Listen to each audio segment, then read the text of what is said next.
Salut, c'est Cyril, j'espère que vous allez tous bien. Alors, vous l'avez vu, on se rejoint aujourd'hui en fait pour parler de livres. Et aujourd'hui, ce que je vais faire en fait, c'est que je vais vous parler des livres que j'ai préférés cette année. Alors tout d'abord, je vous présente le décor, je suis là dans un château abandonné. J'ai déjà tourné 2 ou 3 fois dans ce château-là pour ceux qui me suivent.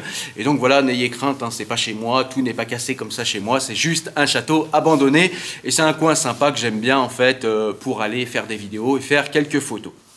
Voilà, donc aujourd'hui, on va faire une liste, je vous l'ai dit, des livres que j'ai préférés cette année. Donc au niveau du nombre de livres que j'ai lus cette année, on est aux alentours de 60 ou 65 livres lus dans l'année.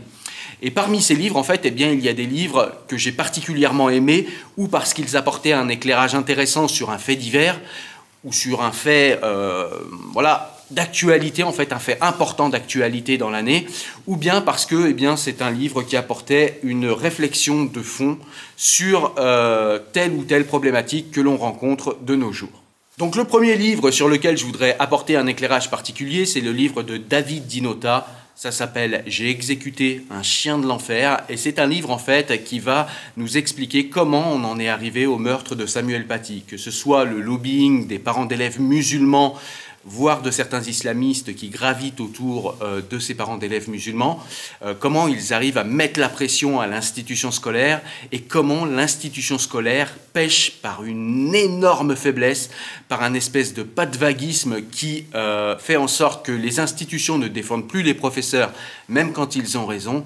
Et donc c'est un livre qui est très très éclairant, c'est un livre qui est en forme d'enquête, même s'il y a quand même des analyses, les analyses très pertinentes de David Dinota, à l'intérieur du livre et notamment à la fin des analyses que j'ai trouvées très intéressantes et donc eh bien évidemment je te conseille ce livre. Le second livre est un livre de Caroline Eliachev et de Céline Masson et ce livre en fait c'est La fabrique de l'enfant transgenre. Alors vous l'avez vu, de plus en plus on parle des transgenres, on parle d'enfants qui veulent changer de sexe de plus en plus jeunes. Et en fait, eh bien, Céline Masson et, j'ai perdu les noms, et Caroline Eliachev, eh bien, ont fait un essai qui s'appelle La fabrique de l'enfant transgenre.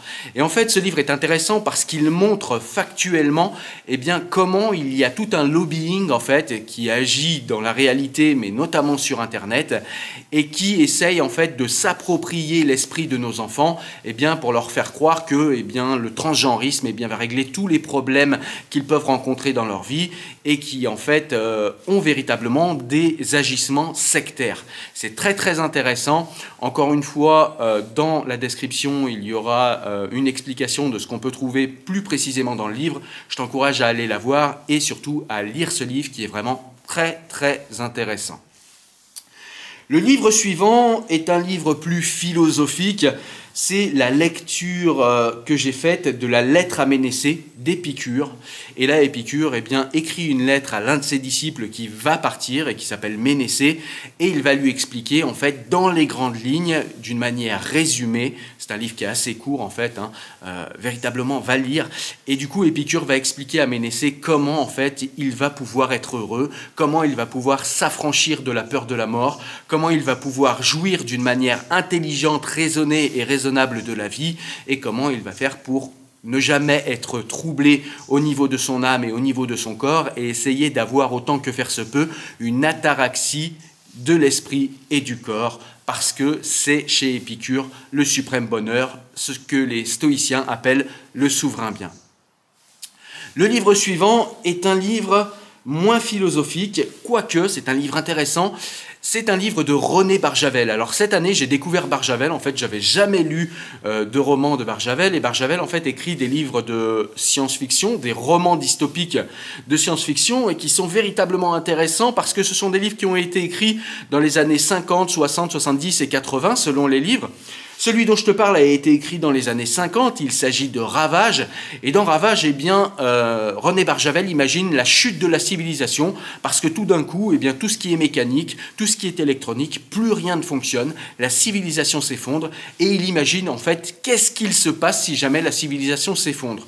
Encore une fois, je te dirige vers la description pour aller voir le lien et voir précisément ce qu'on peut trouver dans le livre, je te raconte également l'histoire, mais ce qu'il y a d'intéressant dans ce livre, la problématique principale, même s'il y en a plusieurs, C'est tout simplement de se dire que eh bien, la technologie peut-être nous ravit nos forces, nous ravit nos connaissances, et eh bien, Barjavel nous fait réfléchir avec beaucoup d'intelligence à cette problématique-là et à quelques autres que je te laisserai découvrir, ou bien en regardant la vidéo dédiée, ou bien en lisant le livre. Parce qu'en plus, René Barjavel écrit très très bien, et ça ne gâche rien, en plus de lever des problématiques intéressantes. Voilà, donc ça s'appelle Ravage de Barjavel, et c'est un livre que je te conseille évidemment. Le livre suivant, c'est un livre de Nassim Nicolas Taleb, c'est un essai cette fois, et en fait c'est un livre qui va nous parler de la notion d'antifragilité. Donc voilà, Nassim Nicolas Taleb part du principe que dans la vie, il y a plusieurs manières de faire face à des éléments aléatoires contraires. Et on peut être fragile, on peut être résistant, voire résilient, ou bien on peut être antifragile. Et pour Nassim Nicolas Taleb, être antifragile, eh bien c'est presque souhaiter qu'un événement aléatoire contraire nous arrive, parce qu'il va non seulement nous renforcer, il va nous rendre beaucoup plus forts et nous donner beaucoup d'enseignements. J'ai fait 2 vidéos sur le sujet, j'en ferai peut-être d'autres d'ailleurs parce que le livre est extrêmement dense. L'antifragilité peut s'appliquer aux êtres humains, aux entreprises, aux sociétés humaines, à tellement de choses que c'est véritablement très intéressant et je t'encourage à aller lire ce livre de Nassim Nicolas Taleb, ça s'appelle Antifragile.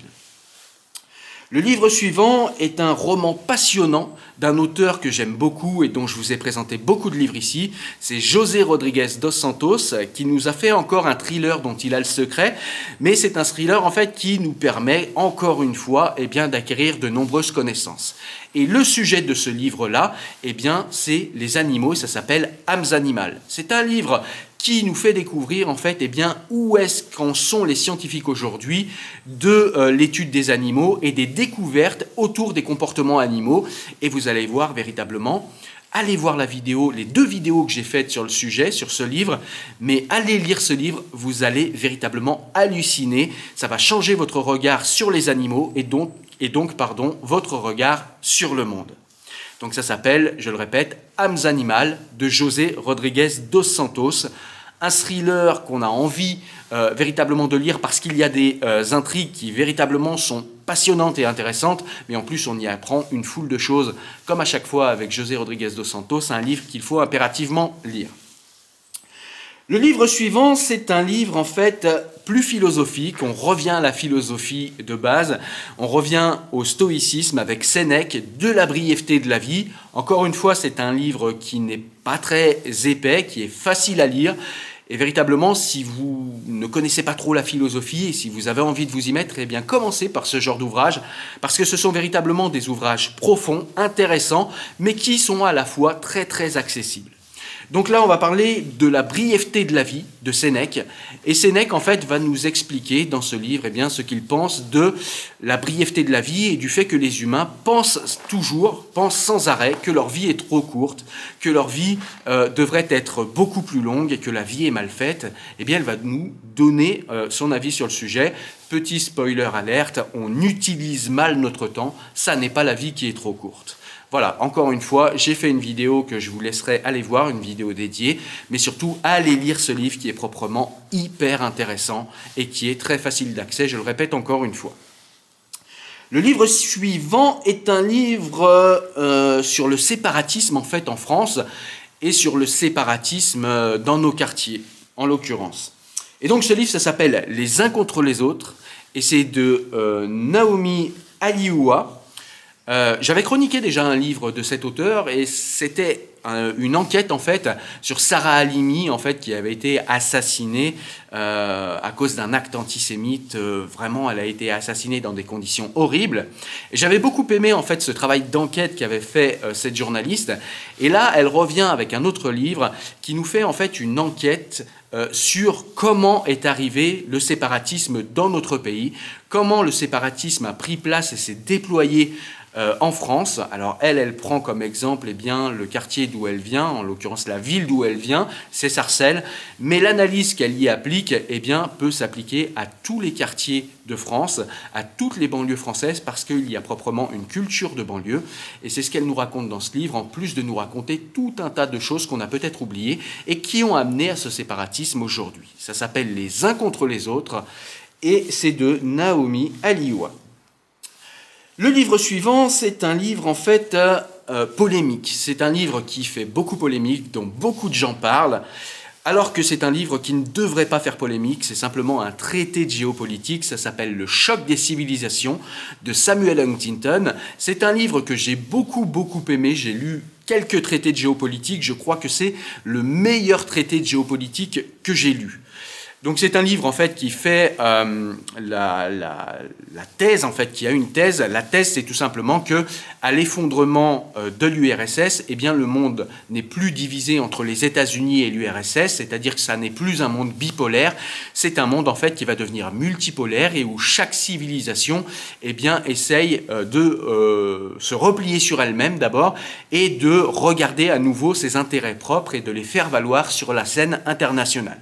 Il y a tout un tas d'autres éléments. C'est un livre qui est assez gros, c'est un livre qui est compliqué, mais c'est un livre qui est vraiment très intéressant. Si vous êtes habitué à lire, si vous êtes habitué à lire des livres de philo, des livres de philosophie politique ou des traités de géopolitique, allez-y, c'est vraiment un livre qu'il faut avoir lu, notamment parce que tout le monde dit que Samuel Huntington est un raciste, que la thèse du choc des civilisations est une thèse raciste.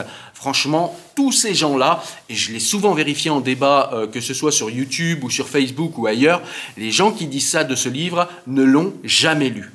Véritablement, allez vous faire à vous-même votre propre idée du livre et de l'auteur et vous allez voir que vous allez être surpris tellement c'est un livre enrichissant, intéressant, qui nous permet de mieux comprendre les rapports de force entre les États et entre les civilisations aujourd'hui. Voilà, ça s'appelle Le choc des civilisations de Samuel Huntington. Alors, le livre suivant, c'est encore un livre polémique, encore un livre qu'on a taxé d'être un livre raciste. Et d'ailleurs, aujourd'hui, on dit de l'auteur qu'il est raciste, réactionnaire. Eh bien, c'est Michel Houellebecq. Et le livre, en fait, c'est Soumission. Le livre est sorti en 2015, il y a assez longtemps, après les attentats d'ailleurs. Et c'est un livre, en fait, que je n'avais jamais lu parce que je connaissais pas Houellebecq. Et puis, voilà, ce livre m'a pas fait envie et je cours pas après chaque polémique. Donc, voilà, c'est pas vraiment un livre qui m'a fait envie. Mais voilà, tellement de gens y font référence, tellement de gens nous disent que ce livre serait la preuve absolue que Michel Houellebecq est un raciste réactionnaire, qu'il en veut à l'islam, qu'il est islamophobe, etc., que j'ai voulu aller en fait me rendre compte par moi-même parce que vous le savez, je n'aime pas en fait me laisser manipuler et je n'aime pas en fait les gens qui parlent de livres qu'ils n'ont pas lus et qui répètent comme des moutons à l'envi ce qu'ils écoutent en fait sur l'agora publique. Donc j'ai voulu aller lire ce livre. Et encore une fois, eh bien, grosse surprise. Je ne vois pas où il y a de l'islamophobie dans ce livre. Michel Houellebecq fait une analyse de la société. En fait, dans ce livre, qui est un roman qu'on pourrait qualifier de dystopique, eh bien, Michel Houellebecq fait l'hypothèse que l'islam prendrait en fait le dessus sur la civilisation chrétienne en France. Et il nous explique comment ça se passe. Il nous explique que c'est une alliance avec la gauche, entre l'islam et la gauche, qui va porter des islamistes au pouvoir et que eh bien, la France va se transformer en pays islamique. Mais il n'y a absolument rien de désobligeant sur l'islam, voire même, il y a quelques... Houellebecq, franchement, fait quelques compliments en fait à la civilisation islamique qui est plus dynamique et qui a des éléments pour répondre aux problématiques modernes actuelles. Et franchement, le seul qui peut être vexé, c'est ce que je dis dans la vidéo dédiée que j'ai fait du livre, franchement, le seul qui peut être vexé de ce livre et qui devrait être énervé, c'est Bayrou, parce que Bayrou est vraiment décrit comme un crétin dans ce livre. Mais à part lui, franchement, je ne comprends pas cette polémique autour de ce livre. Peut-être que cette polémique, j'émets une hypothèse, mais peut-être que cette polémique autour du livre Soumission de Houellebecq vient du fait que la gauche n'aime pas voir la réalité. Le gauchisme, parce que je suis moi-même un homme de gauche, mais le gauchisme n'aime pas voir la réalité. Ils aiment bien nier le réel. Et ce livre, en fait, les ramène d'une manière assez violente au réel, et en plus, après l'écriture de ce livre, eh bien, la réalité donne raison à Houellebecq, et c'est, je pense, ce qui dérange en fait le gauchisme français aujourd'hui, et qui fait qu'il y a des polémiques autour de ce livre. Honnêtement, ce livre est un bon livre, ce livre est un livre intéressant, et ce livre doit être lu selon moi, ne serait-ce que pour aller voir que les gens qui disent que Houellebecq est un réactionnaire raciste islamophobe sont des crétins qui répètent comme des moutons ce qu'on leur a dit. Voilà, parce que je ne vois absolument pas dans ce livre d'islamophobie, je ne vois pas de réaction. D'ailleurs, ce terme réactionnaire, on en parlera plus tard, mais je suis toujours mal à l'aise avec le fait qu'on parle de réactionnaire dès qu'on n'est pas d'accord avec n'importe quel progrès bête et imbécile, enfin bref. Allez lire ce livre, c'est vraiment un très très bon livre. Le livre suivant, c'est un livre que j'ai lu de Maxime Revers, et en fait, c'est une retraduction de l'éthique de Spinoza, mais avec sur le côté, pour les personnes qui ne sont pas habituées à la philosophie, eh bien avec un contexte, que ce soit un contexte textuel, un contexte intellectuel, un contexte philosophique, un contexte historique. Bref, on a tous les éléments, en fait, sur les pages de gauche, pour comprendre en fait ce qu'il y a sur les pages de droite. Et sur les pages de droite, eh bien, c'est l'éthique de Spinoza, je vous l'ai dit, retraduite. Et sur les pages de gauche, eh bien, il y a l'explication pour comprendre l'éthique de Spinoza, parce que je vous l'ai répété dans de nombreuses vidéos, l'éthique de Spinoza est un livre qui est très très peu abordable, c'est un livre qui est compliqué. Et là, en fait, Maxime Revers, je ne dirais pas qu'il nous a rendu le livre simple, mais il a rendu le livre accessible. Et c'est déjà énorme parce que l'éthique de Spinoza est tout sauf un livre accessible. Et l'éthique de Spinoza, ça n'est pas un livre qu'on lit comme ça, d'une manière distraite, pour se distraire et pour connaître l'éthique. Véritablement, lire l'éthique, c'est un voyage philosophique, c'est un voyage intellectuel, et c'est un livre qui va opérer des changements en vous, des changements éthiques, des changements de comportement. Et donc, je vous incite à lire ce livre. Moi, j'ai lu l'éthique avec d'autres ouvrages. Vraiment, c'était difficile. Là, avec ce livre de Maxime Revers, l'éthique est beaucoup plus accessible et ça vous permet d'accéder à la magie, à la magnificence de la pensée de Spinoza d'une manière simplifiée, sans rien perdre de la rigueur et de la densité de l'éthique de Spinoza. Voilà, donc ça s'appelle L'éthique, retraduite par Maxime Revers, et c'est aux éditions Flammarion. Voilà, on a fini pour la liste de livres que j'ai beaucoup aimé cette année et que du coup je te conseille absolument. Comme d'habitude, eh bien, n'hésite pas à mettre un petit like si tu as aimé la vidéo. Merci à ceux qui participent et qui soutiennent la chaîne, que ce soit par des likes, par des partages ou des partages financiers. Moi, je vous dis à très bientôt pour de nouveaux livres. Ciao.